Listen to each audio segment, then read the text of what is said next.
In my previous video, I showed you how to harvest seeds from a papaya from a grocery store to start your own papaya tree. Would you like to see how progress is happening with the seedlings I showed you before? Stay tuned. Here you go.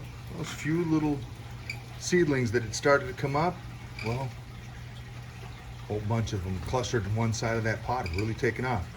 And what about that lagging pot? The one that didn't seem to have anything happening in it. I'll show you what's happening with that one.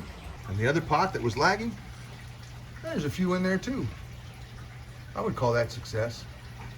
Besides these little seedlings in these pots, I also had a few seedlings that I didn't plant right in the soil like this.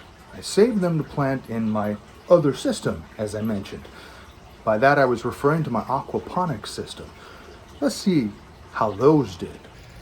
Here's one of the beds in my aquaponics system. I'll just show you that for a second. You can see all the crazy growth that's going on in here with the tomatoes and some fig cuttings and some peppers over here. But what's that down there? That's where I threw some of my little papaya seeds. And look at that. Sure enough, we got one there or two and a couple there. You can see what I was talking about with the birds. Man, they just hammer those things, picking the leaves as soon as they come up. Okay, so let's say you've gotten this far. Planted your seeds, got little seedlings, you're very excited. When do I get to harvest my first papaya? Not yet. Here's your expectations.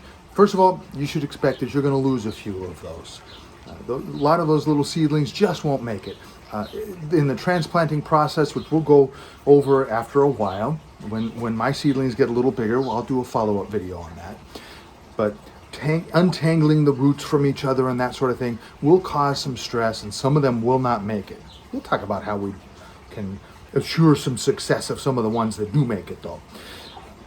So losses will be one of the first things you'll expect. Blooms, sometime in a year, so close to about a year, you should expect some blossoms off of there.